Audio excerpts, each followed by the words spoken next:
పోరాటం చేసినటువంటి మరి నా జాతి అన్నలకి, పెద్దలకి, సోదరులకి, తమ్ముళ్ళకి అందరికి కూడా శుభావందనాలు, జైలు. మరి ముఖ్యంగా మన యొక్క జాతి స్థితిగతులు, మరి మనము ఏ స్థితిలో ఉన్నామనేటువంటి ఆలోచన విధానంలో, మరి ముఖ్యంగా రాయలసీమ జిల్లాల్లో రాయలసీమ ఐక్యవేదిక అనేటువంటిది మరి ప్రారంభించినటువంటి పరిస్థితుల్లో ఈరోజు మొట్టమొదటి సమావేశము. మరి ఈ సమావేశము ఏదైతే ఈ సమావేశం ముఖ్య ఆలోచన ఉందో, మహనీయుల మార్గంలో గులాంగిరి లేని స్వతంత్ర ప్రత్యామ్నాయ కుల ఉద్యమంగా విజయవుతుందని, భవిష్యత్తులో కార్యరూపం దాడుస్తుందని ఆశిస్తూ, మరి ఈ యొక్క వేదిక సందర్భంగా వేదిక మీద ఉన్నటువంటి మరి రామనారాయణ సార్ గారికి ప్రత్యేకమైనటువంటి ధన్యవాదాలు, అభినందనలు. ఎందుకంటే ఈ యొక్క కార్యవర్గాన్ని, ఈ సంఘాన్ని ఏర్పాటు చేయడానికి ప్రధాన భూమికి పోయించినటువంటి ఆయన ఉన్నటువంటి వృత్తిరీత్యా లాయర్ అయినా మన కులం కోసం, కుల అస్తిత్వం కోసం, కుల ఐడెంటిటీ కోసం, కులం ఏదైతే స్వరూపి కోసం కాపాడాలనేటువంటి సుదీర్ఘ లక్ష్యంతో ఆయన చేసినటువంటి సంకల్పం ఈరోజు ఇంతింతే వటుడంతే కావాలని ఆశిస్తూ, మరి అలాగే కళాకారుల సంఘం రాష్ట్ర గౌరవ అధ్యక్షుడు యలమంద రావు గారికి, మరి మన అన్న రాష్ట్ర ఏదైతే ఏపీ ధనవంతి నాయక రవాణా సేవా సంఘం రాష్ట్ర అధ్యక్షుడు మరి గుప్పాల సుధాకర్ గారికి, మరి అలాగే నగర అధ్యక్షుడు సహదేవజీ గారికి, మరి కోశాధికారి శివయ్య గారికి, వీటికి వచ్చినటువంటి అన్నమయ్య జిల్లాకు సంబంధించినటువంటి పెద్దలకి, నా సోదరులకి, ఇక్కడ ఉన్నటువంటి తిరుపతిలో ఉన్నటువంటి వారందరూ కూడా మరొకసారి చెప్పుకుంటూ, మరి విద్య, ఉద్యోగ, ఆర్థిక, సామాజిక, రాజకీయ రంగాలలో నాయి బ్రాహ్మణాన్ని పిలువబడుతూ, మంగళిగా అగౌరవపడుతూ బ్రతుకుతున్నటువంటి సేవా కులం, వృత్తి కులం, సంచార జాతి కులానికి సంబంధించినటువంటి నాయి బ్రాహ్మణం. మరి దేనికి సేవా కులం, వృత్తి కులం, సంచార జాతి కులం అంటున్నామంటే, మన పూర్వీకులు పెద్దలు సంచరిస్తూ, మరి ఈ ఊరు కాకపోతే ఇంకో ఊర్లో ఉంటూ, అక్కడ ఉన్నటువంటి ఎవరైతే ఆ ఒక్క గ్రామంలో నివసించేటువంటి రైతులకు కావచ్చు, వ్యక్తులకు కావచ్చు, మరి ముఖ్యంగా ఈ భారతదేశంలో కులం అనేటువంటిది, కుల వర్గాలు అనేటువంటివి చాలా చాలా చాలా కూడా ఉన్నటువంటి పరిస్థితులు. మన కత్తికి కుల వివక్షత లేదు, మంగళ కత్తికి కుల వివక్షత లేదు, చేరుకు కుల వివక్షత లేదు, సరి సమానత్వం ఉన్నటువంటిది. ఏదైనా గొప్ప కులం ఉందంటే, గొప్ప జాతి ఉందంటే నాయి బ్రాహ్మణ మంగళ పిలుస్తున్నటువంటి మన కులమే. మరి ఈ కులానికి ఉన్నటువంటి 5 వృత్తులు ఏమున్నాయి? 5 వృత్తులు ఉన్నాయి. పెద్దలే ఇక్కడికి వచ్చినటువంటి వేదిక మీద ఉన్నటువంటి పెద్దలకు తెలుసు, మరి ముందు ఉన్నటువంటి అన్నలు కూడా తెలిసామో అని ఆశిస్తున్నా. 5 వృత్తులు ఏంటివి ఒకసారి చెప్పండి, మీకు ఆలోచన ఉంటే చెప్పండి. 5 వృత్తులు ఏంటివి మన కులానికి? పంచభూతాలు లాంటివి 5 వృత్తులు. మొట్టమొదటిది ఈ మానవ నాగరికతని, మానవుని జన్మకి కారణమైనటువంటి, ఇప్పుడు గెలకాలజీస్ అనిపిస్తున్నటువంటి, ఎంబీబీఎస్ చదివినటువంటి వ్యక్తి గెలకాలజీ చేస్తున్న ఆనాడు మంగళ మంత్రసాని అనేటువంటిది నా జాతి, మన జాతి ఆడబిడ్డ. మంత్రసాని వ్యవస్థ మంది మొట్టమొదటిది గౌరవ ముఖ్యమంత్రి చంద్రబాబు నాయుడు గారు కూడా పురుడు పోసింది ఒక మంగళి మంత్రసాని. వైద్య శాతారాం గారి యొక్క వాళ్ళ అవ్వనో నాయనమ్మనో నాకైతే తెలియదు అని చెప్పారు. ఓకే, సంతోషం. మరి రెండవ వృత్తి నాటు వైద్యులుగా, నేటికి ఆర్ఎంపీలుగా, అక్కడక్కడ మూర్ఛకు కావచ్చు, తెల్లబడ్డకు కావచ్చు, అనేక రుగ్మతలు ఉన్నటువంటి వారికి వైద్యం చేస్తున్నటువంటి మహత్తరమైనటువంటి వృత్తి నాటు వైద్యులుగా మన వాళ్ళు, మన జాతీయులు.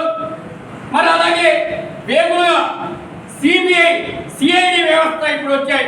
రాజకీయ వ్యవస్థలో, రాజుల పరిపాలనలో వేగులుగా పనిచేసినటువంటి మహత్తరమైనటువంటి వ్యక్తి నా కుల వృత్తి. మరి అదే కాక ఈ 3 వృత్తులే కాక మానవ సేవే మాధవ సేవ, తరతరాల నుండి యుగ యుగాల నుండి వందల వేల సంవత్సరాల నుండి క్షౌర వృత్తి అనేటువంటిది మహత్తరమైనటువంటి వ్యక్తి. ఆ వృత్తి కరోనా విపత్కర పరిస్థితుల్లో కూడా తాము కరోనా వచ్చినటువంటి వ్యక్తిని తాకేకి భయపడేటువంటి పరిస్థితుల్లో కూడా పనిచేసినటువంటి మహత్తరమైనటువంటి బిడ్డ పుట్టినప్పటి నుండి గిడ్డంత వరకు పనిచేసేటువంటి క్షౌర వృత్తి అనేటువంటిది 4వది. 5వది దేవుడు మేల్కొల్పు సేవ నుండి పౌలింప సేవ వరకు మరి ఆ యొక్క దేవస్థానాల్లో పనిచేస్తూ వందల వేల సంవత్సరం నుండి కలమ్మ తల్లి భక్తించుకుంటూ వస్తూ కళతోనే వాయిద్యంతోనే చాలా మన సంప్రదాయం అనేటువంటిది ప్రజలకు చెప్తూ శుభకరమైన చనిపోయిన పుట్టుకైనా పెళ్ళైనా ఏం జరిగినా కూడా ముందుండి నడిపేవాడే కళాకారుడు. మరి 5 వృత్తులు పంచభూతాలు. ఈ 5 వృత్తుల్లో 3 వృత్తులు కనుమరుగాయి. ఉన్నటువంటి 2 వృత్తుల్లో కార్పొరేట్ శక్తి పేరుతో ఏదైతే వాయిద్య వృత్తిలో కూడా ఈ యొక్క తిరుపతిలో అయితే మనకు కనబడుతుంది, రాయలసీమలో కనబడుతుంది, కోస్తాంధ్ర ఉత్తరాంధ్రలో కనబడుతుంది. తెలంగాణకు వెళ్తే మన కుల సంగీయులు కాదు, ఎక్కువ శాతం అదర్స్ డ్రమ్స్ అంటూ టెక్నాలజీ అంటూ మరి మన కుల వృత్తిని హైజాక్ చేస్తారు. ఉన్నటువంటి ఒక వృత్తి మన ప్రాణాధారమైనటువంటి జీవనాధారమైనటువంటి వృత్తి క్షౌర వృత్తి. ఈ వృత్తులకి కార్పొరేట్ శక్తుల పేరుతో యుగ యుగాలుగా తరతరాలుగా అంటే ఊర్లో ఉండి అడ్డరాని వారిగా చూస్తున్నటువంటి ఈ వ్యవస్థలో ఈ కులాన్ని కూడా ఈ వృత్తిని కూడా హైజాక్ చేయాలని చూస్తున్నటువంటి కార్పొరేట్ శక్తులు ఈ కులానికి ఆదరణ ఆధిక్యం గండి కొట్టాలని ఇప్పుడు సోదరుడు చెప్పాడు ఇంతకుముందు. ఏదైతే బ్లాక్ మనీని వైట్ మనీగా చేసుకోవాలని కొత్త అంశం చెప్పాడు. అది నాకు కూడా కొద్దిగా ఆలోచన వస్తుంది. మరి ఇలాంటి పరిస్థితుల్లో ఈ వృత్తిలో కూడా ఇతర రాష్ట్రాల నుండి ఇతర వ్యక్తుల్ని ఓకే భారతదేశంలో ఎక్కడైనా ఎవరైనా ఏమైనా చేసుకోవచ్చని బాబాసాహెబ్ అంబేద్కర్ రాజ్యాంగంలో రాశారు, మన కాన్స్టిట్యూషన్ లో ఉంది. ఏ వృత్తి అయినా ఏదైనా చేయొచ్చు అనేటువంటిది కూడా ఉంది. కానీ కొన్ని ఆర్టికల్స్ మనం చేసుకోవాల్సినటువంటి అవసరం ఉన్నది. ముఖ్యంగా మరొకసారి చెప్తున్నా, ఏదైతే ఆర్టికల్ 15(4) ఉందో బడుగు బలహీన వర్గాల అభివృద్ధి ప్రత్యేక చర్యలు తీసుకోవచ్చని ఆర్టికల్ 15(4) చెప్తుంది స్పష్టంగా రాజ్యాంగం ప్రకారం. అలాగే ఆర్టికల్ 19(1)(a), 1(g), ఆర్టికల్ 19(6) వృత్తి స్వేచ్ఛ హక్కు ఉన్నప్పటికీ ప్రజా ప్రయోజనాల దృష్ట్యా సహేతుకరమైన పరిమితులతో విధించవచ్చని ఆర్టికల్స్ స్పష్టంగా చెప్తున్నాయి. అందుకనే మేము డిమాండ్ చేస్తున్నాం. ఈ యొక్క ఐక్యవేదిక తరఫున మేము పదే చెప్తున్నాం, కన్న తల్లి లాంటి మా కులవృత్తిని హైజాక్ చేయాలని చూస్తే ఈ రాష్ట్రంలో మరి గత ప్రభుత్వంలో 2024 కులగణనలో జనగణనలో కులగణన చేశామని చెప్పారు. కలెక్టర్ దగ్గరికి వెళ్ళాం. మరి దానిలో పరిధిలో తీసుకుంటే ఈ రాష్ట్రంలో దాదాపు 4,50,000 మంది ప్రభుత్వ గణాంకాల లెక్క కిందే మన వాళ్ళు ఉన్నారు. వాళ్ళ గణాంకాలే ప్రత్యక్షంగా వాళ్ళు చెప్తుంది. పరోక్షంగా అయితే రాష్ట్రంలో 8 లక్షల మంది మన వాళ్ళు ఉన్నారు. మరి 8 లక్షల మందిలో క్షౌరవృత్తి చేసేటువంటి వాళ్ళు 1,00,000 మంది ఉన్నారా? వివిధ కళాకారులు 1,00,000 మంది ఉన్నారా? ఉద్యోగస్తులు 20,000 మంది ఉన్నారా? మరి ఇవన్నీ మనం లెక్కేసుకోవాలి కదా. ఈ యొక్క ఇప్పుడు ఉన్నటువంటి ఐఏఎస్లు కావచ్చు, ఐపీఎస్లు కావచ్చు, డాక్టర్లు కావచ్చు, లేదంటే చిన్న స్థాయిలో ఉన్నటువంటి ఉద్యోగస్తుల దగ్గర నుండి వాళ్ళ తండ్రియో వాళ్ళ తల్లో వాళ్ళ తాతో ముత్తాతో మన క్షౌరవృత్తిదారుడు అయి ఉంటాడు కదా. మరి ఏదైతే కోల్పోతున్నటువంటి క్షౌరవృత్తిని బతికేయాల్సినటువంటి అవసరం ఈ జాతి అంతా ఉంది కదా. ఈ 4 లక్షల మందికి కూడా ఉంది కదా. దీనివల్ల ఆడవాళ్ళని 2 లక్షల మంది చేస్తే 2 లక్షల మంది ఉన్నారు కదా. ఈ యొక్క క్షౌరవృత్తి కోసం పెద్ద ఆయన చెప్పారు హనుమంతరావు గారు. అందరూ ఐక్యత అనేటువంటిది ఇప్పుడు ఉదాహరణకి ఒక రాయచోట్లోనే తీసుకుందాం. రాయచోట్లో కార్పొరేట్ శక్తి మీద రాయచోటు చెందినటువంటి వ్యక్తులు ఆడేదో చిన్న సంఘర్షణ జరిగింది. ఆ విధంగా జరగకూడదు, మనం కూడా చెప్తున్నాం పదే ఆడే జరిగితే ఆ వ్యక్తి ఎంతమంది ఆడున్నటువంటి వ్యక్తులు ఆదుకున్నారో మనం ప్రశ్నించుకోవాల్సినటువంటి అవసరం ఉంది.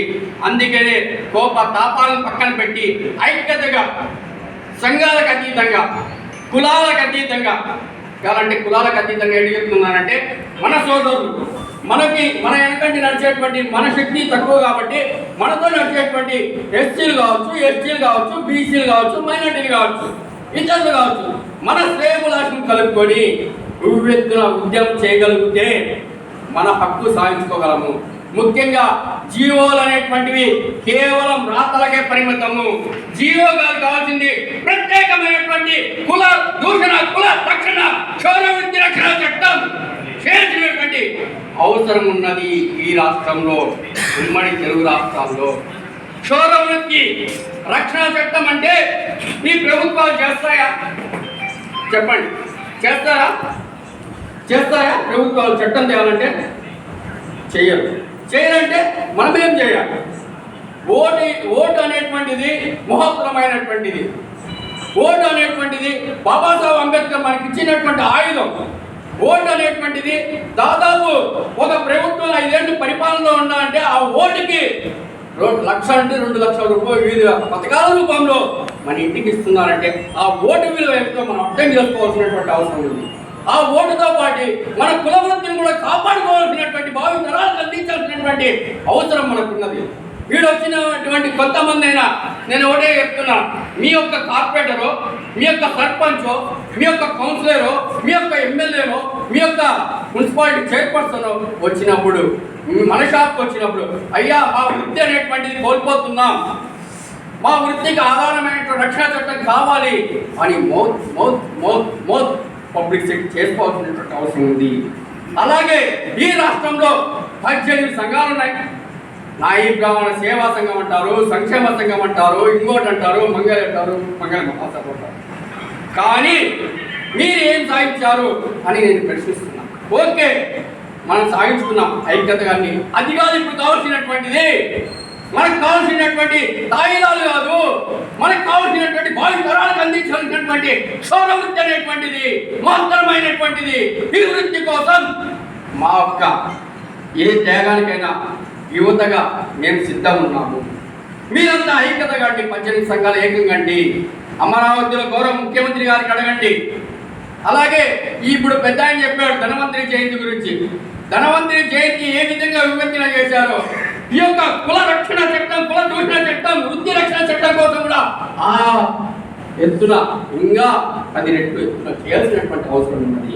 లేదంటే కార్పొరేట్ శక్తులు మీకు తెలుసో తెలియదో తిరుపతిలో వచ్చాయని అనుకుంటున్నారేమో, గ్రామీణ స్థాయిలో కూడా చొచ్చుకొస్తున్నాయి. ఎక్కడైతే 10 రూపాయల ఆధిక్యం ఉందో, ఎక్కడైతే ఆ కులవృత్తికి ఎక్కడైతే ఆధిక్యం ఉందో, ఎక్కడైతే ఆ కులవృత్తి చేయగలుగుతామో, ఎక్కడైతే అడ్వాన్స్ వేరు వాళ్ళు అవలంబించుకుంటున్నారు. దీనికి ప్రత్యేకంగా ఏం చెప్తున్నారంటే ఎవరైనా ఏ వృత్తి అయినా ఏమైనా చేసుకోవచ్చు, బాబాసాహెబ్ అంబేద్కర్ రాజ్యాంగంలో రాశారని ఆయన ముందు దొరుకుతున్నారు ఈ ప్రభుత్వం. మేము అదే చెప్తున్నాం. అనేక ఆర్టికల్స్ ఉన్నాయి, గౌరవ లాయర్ గారికి తెలుసు ఉంటుంది.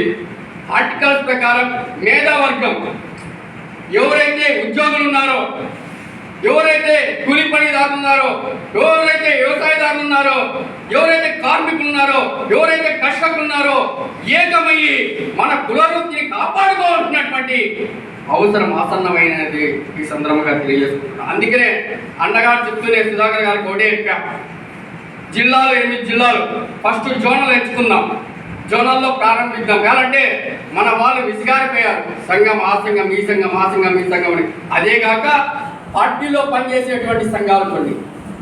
మరి అలాగే మనకి జనానిష్పత్తి ప్రకారం ఒక 2 ఎంపీలు అన్న కావాలి కదా, 2 ఎంపీలు కావాలి 4 లక్షల మందికి. పోని అది వద్దు, ఒక ఎంపీ అన్న ఉన్నాడా మన రాష్ట్రంలో స్వతంత్రం వచ్చినటువంటి, పోని అది కూడా వద్దు. మన జనానిష్పత్తి ప్రకారం ఈ రాష్ట్రంలో 4 లక్షల మందికి 2 ఎమ్మెల్యేలు ఉండాలి.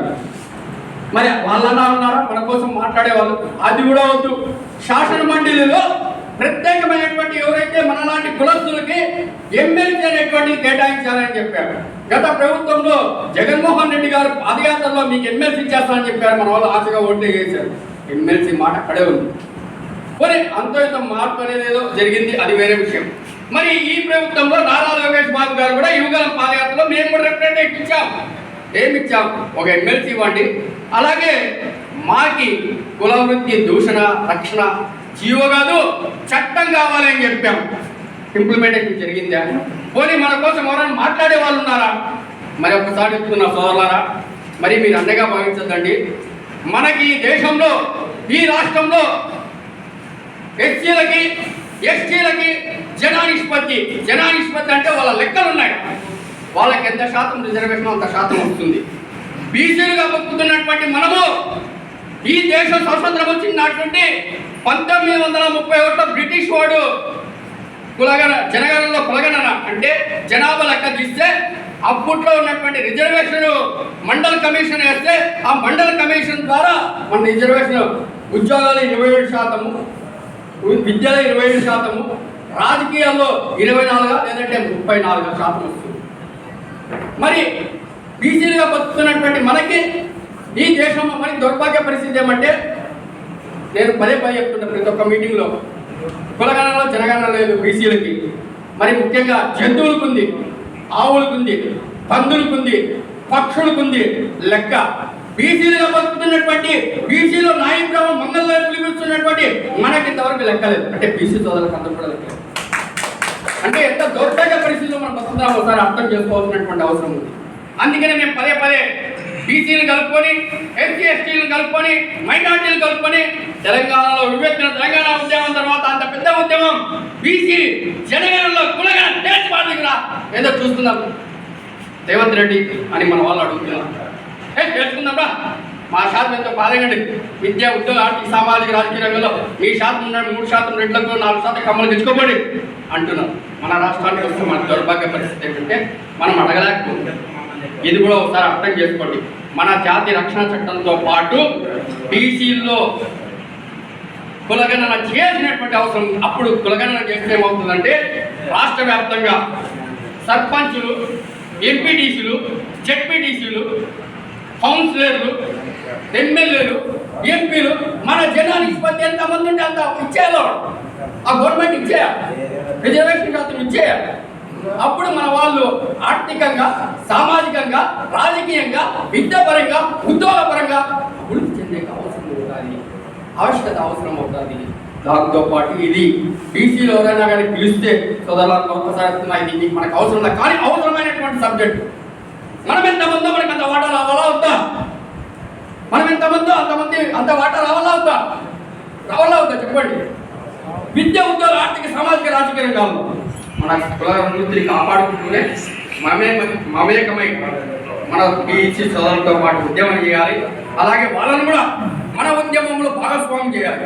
ఎలాంటి మహాపురుషుడు ఉన్నారు చూడండి ఒకసారి. ఇక్కడ ధన్వంతరి మన కుల మూలగురు ధన్వంతరి భగవానుడు. ఉప్పాలి మన కులసుడు బుద్ధుడి శిష్యుడు. మరి సవిత మహర్షి సప్త ఋషుల్లో సవిత మహర్షి మన కుల దైవం. మరి అలాగే ఈడ మహానందుడు అంటే అశోకుడి వాళ్ళ తాత మహానందుడు మన కులస్తుడు ఆ చరిత్ర. మరి ఈడ పూలే గారు, సావిత్రిబాయి పూలే గారు మహాపురుషుడు. బాబాసాహెబ్ అంబేద్కర్ మన యొక్క త్యాగానికి ఈరోజు విద్యా, ఉద్యోగ, ఆర్థిక, రాజకీయ రంగాలు మనం రిజర్వేషన్ చూస్తున్నట్టు ఆయన పుణ్యాన్ని.